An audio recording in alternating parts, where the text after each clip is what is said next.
Alhamdulillah, Alhamdulillah Rabbil Alamin, wassalatu wassalamu ala ashrafil anbiya wal mursalin wa ala alihi wa ashabihi ajma'in. Asyhadu an la ilaha illallah wa asyhadu anna Muhammadan abduhu wa rasuluh. Allahumma salli wa sallim wa barik ala Muhammad wa ala alihi wa ashabihi ajma'in. Amma ba'du fa ya ibadallah, usikum wa nafsi bittaqwallah faqad fazal muttaqun. Qala Allah Ta'ala fil Qur'anil Karim, a'udzu billahi minasyaitonir rajim. Bismillahirrahmanirrahim. Ya ayyuhalladzina amanu taqullaha haqqa tuqatih wa la tamutunna illa wa antum muslimun. Sadaqallahul adzim. Hadirin jamaah salat Jumat rahimakumullah. Selalu khatib berpesan baik kepada diri khatib sendiri dan kepada jamaah semuanya agar kita senantiasa untuk selalu meningkatkan kualitas takwa kita kepada Allah Subhanahu wa Ta'ala, yaitu menjalankan semua perintah Allah yang sudah menjadi kewajiban bagi kita. Jangan kita sengaja meninggalkannya dan jangan pula kita sengaja melanggarnya. Mudah-mudahan kita yang hadir di hari Jumat yang agung ini, di rumah Allah yang mulia ini, betul-betul termasuk hamba Allah yang muttaqin. Amin, amin ya rabbal alamin. Hadirin rahimakumullah,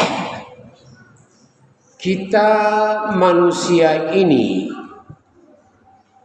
diberi oleh Allah kebebasan hidup di dunia ini. Sesuai dengan hadis Rasulullah Muhammad SAW, pada suatu ketika Rasulullah didatangi oleh Jibril. Kemudian malaikat Jibril memberi nasihat kepada Nabi Muhammad. Jibril berkata, "Ya Muhammad, aish ma syi'ta, fa innaka mayyitun." Artinya apa? Ya Muhammad, wahai Muhammad, aish ma syi'ta, silakan kamu hidup masyita, sekehendak hatimu. Artinya apa? Diberi kebebasan. Fa innaka mayyitun. Tapi ingat, pada suatu ketika kamu akan mati atau meninggalkan dunia ini. Hadirin yang saya muliakan, walaupun nasihat ini oleh Jibril disampaikan kepada Rasulullah Muhammad sallallahu alaihi wasallam, pada hakikatnya nasihat ini adalah untuk kita semua, untuk umat Islam. Jadi pesan ini mari kita gali Saya akan mencoba menerangkan hadis ini dengan secara ringkas karena waktu sangat terbatas. Kalimat yang pertama adalah aish ma syi'ta. Silakan engkau hidup sesuka hatimu. Di sini jelas Allah memberikan kebebasan kepada kita. Mengapa Allah? Sebab Jibril itu tidak akan menyampaikan sesuatu kepada Rasulnya kalau tidak ada perintah dari Allah Subhanahu wa ta'ala. Jadi Allah memberikan kebebasan kita untuk jadi apa, berbuat apa di dunia ini, itu terserah kepada kita. Misalnya seseorang ingin menjadi pengusaha, silakan. Atau menjadi pedagang, monggo. Atau menjadi pejabat, silakan. Mulai dari camat sampai kepada presiden, silakan. Kalau memang itu jalan hidupnya. Menjadi guru, silakan. Menjadi maling, silakan. Menjadi koruptor, silakan. Itu hakmu dalam hidup di dunia. Menjadi kiai pun demikian. Tapi kita lihat kalimat yang kedua. Apa bunyinya?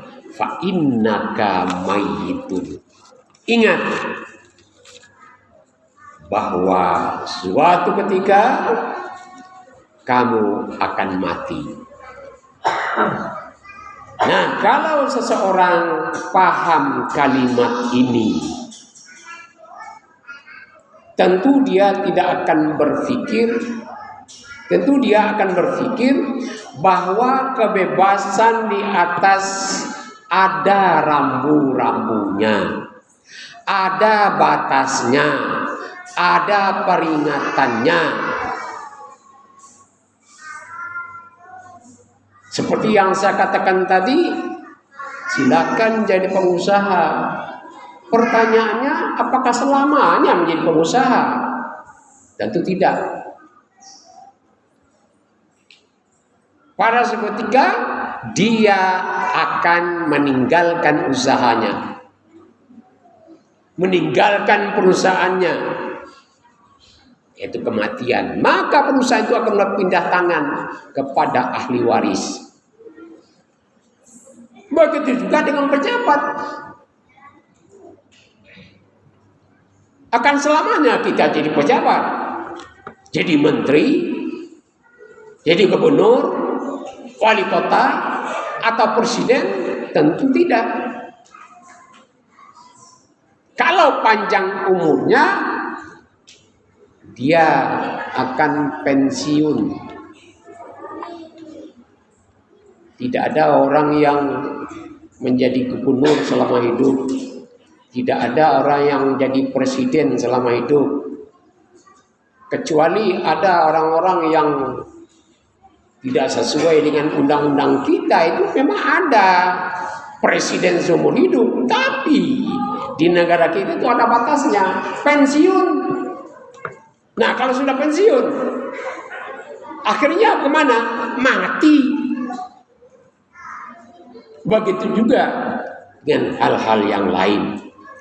Nah, sekarang ada pertanyaannya, ada apa dengan peringatan kematian? Fa innaka mayyitun. Allah memperingatkan, awas, kamu akan mati. Sebab kematian adalah akhir dari perjalanan hidup seseorang manusia di atas dunia ini. Jadi kalau sudah berakhir hidupnya di dunia ini, itu sudah namakan kematian. Dan akan menuju kehidupan yang abadi, kehidupan yang selama-lamanya, yang tidak ada akhir. Khalidina fiha abada, kekal selama-lamanya. Di mana itu? Di akhirat. Tapi anehnya, manusia ini lebih senang dengan kehidupan yang sementara, hanya berapa tahun. Bal tu'thirunal hayatad dunya wal akhiratu khairun wa abqa. Allah. Bahwa manusia itu cenderung kepada kehidupan dunia yang sekejap, yang fana. Padahal wal akhiratu khairun wa abqa. Akhirat yang kekal itu lebih baik.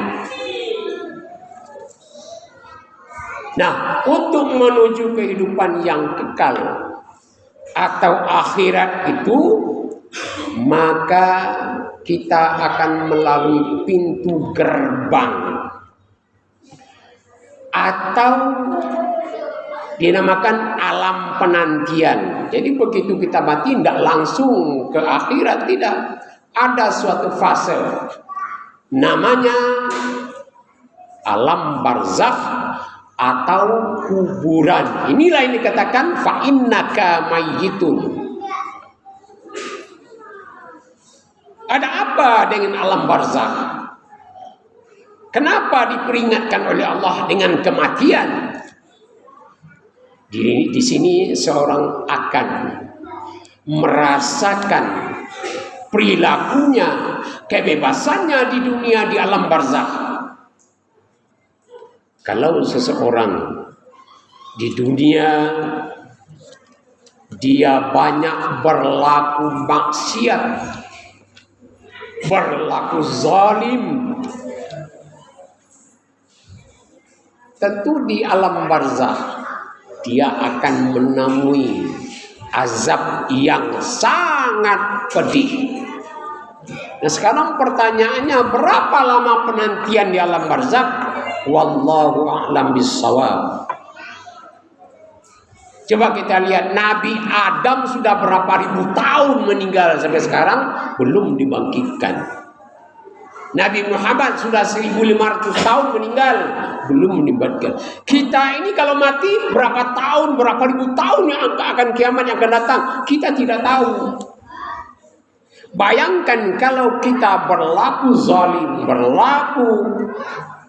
berbuat dosa di dunia, apakah kita mampu merasakan azab kubur sekian lamanya? Inilah peringatan. Silakan isma syita. Silakan kamu berbuat apa saja, tapi ingat, fa innaka mayyitun. Kamu akan mati. Kamu akan bertemu dengan mungkar dan nakir, bertemu dengan raqib dan atid. Itu yang diperingatkan oleh Jibril. Tapi kalau seseorang di dalam hidupnya dia menjalani kehidupan di dunia ini dengan kebebasan, tapi kebebasan itu terukur, tidak hidup sakarepe dhewe, tidak hidup seenaknya sendiri, tapi orang ini mengingat pesan yang kedua tadi, fa innaka mayyitun. Dia ingat mati. Mas, pasti ada alam yang berikutnya. Maka dia akan berbuat